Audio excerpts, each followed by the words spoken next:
Picture this: a civilization so powerful it controlled 3 continents, built roads that still exist today, and created laws we still follow. Yet within centuries, this mighty empire crumbled into dust. What force could possibly bring down the greatest empire in human history?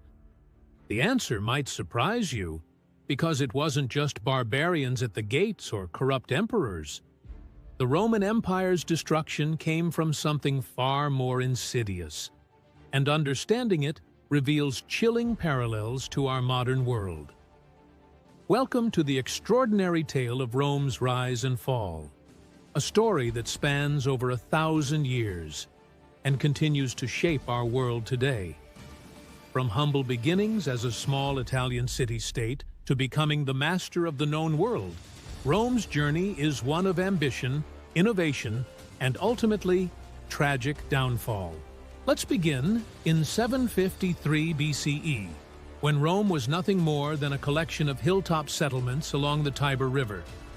Legend speaks of Romulus and Remus, twin brothers raised by wolves who founded the Eternal City. While mythology aside, what actually happened was far more remarkable.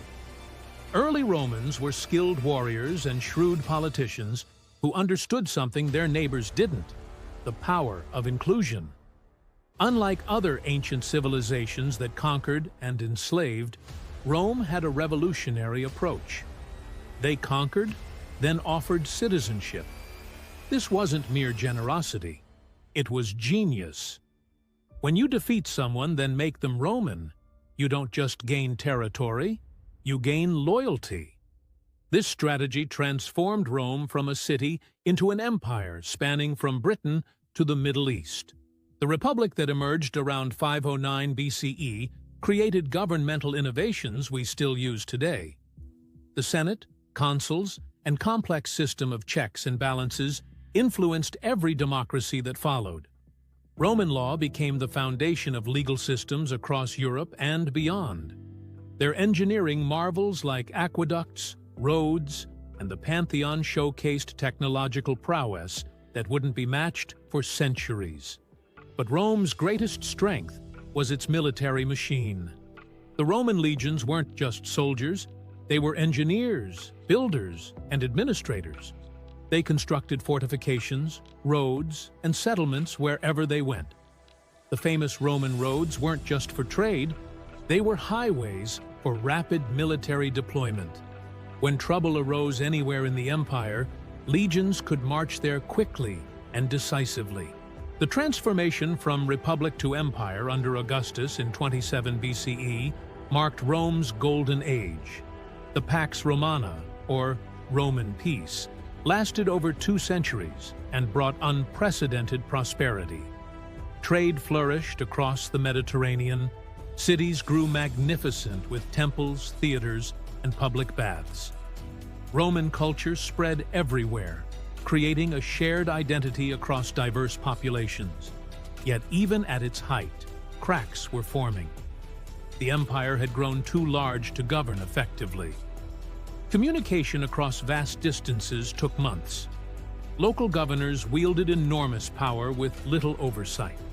The military, once Rome's greatest asset, became increasingly expensive to maintain.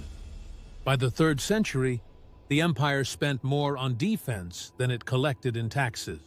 The barbarian invasions that began in earnest during the 4th century weren't sudden attacks by savage tribes. These were mass migrations of entire peoples, fleeing worse conditions further east. The Huns, led by Attila, pushed Germanic tribes westward into Roman territory. Rome initially tried to accommodate them, offering land in exchange for military service. But the numbers were overwhelming. Economic collapse accelerated the decline. Constant warfare drained the treasury. Emperors debased currency, causing devastating inflation. Trade networks that had sustained the empire for centuries began fragmenting. Cities that had thrived for generations started shrinking as people fled to the countryside for safety.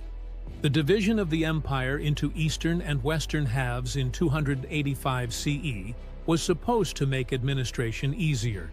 Instead, it created competing power centers. Resources that might have been concentrated to face threats were divided. The Western Empire, facing the brunt of barbarian pressure, gradually lost territories, while the Eastern Empire, later known as Byzantium, survived another 1,000 years.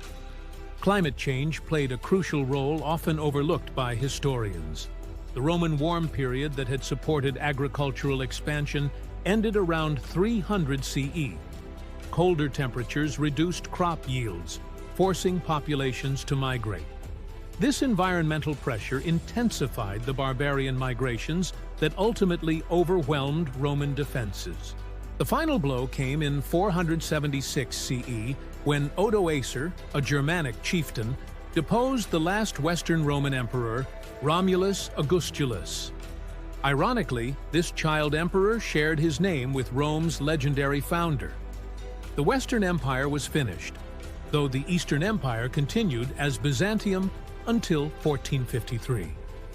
Rome's fall wasn't a sudden collapse, but a gradual transformation. Many Roman institutions, laws, and customs survived in various forms. The Catholic Church preserved much Roman administrative structure. The Holy Roman Empire claimed Rome's legacy for centuries. Even today, Romance languages, legal systems, and governmental structures bear Roman influence. The lessons of Rome's rise and fall remain startlingly relevant.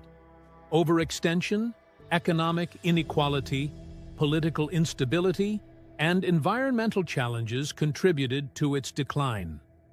Modern civilizations face similar pressures. Understanding Rome's journey helps us navigate our own challenges and perhaps avoid similar fates. What do you think was the primary cause of Rome's fall? Share your thoughts below, and don't forget to subscribe for more historical documentaries that bring the past to life.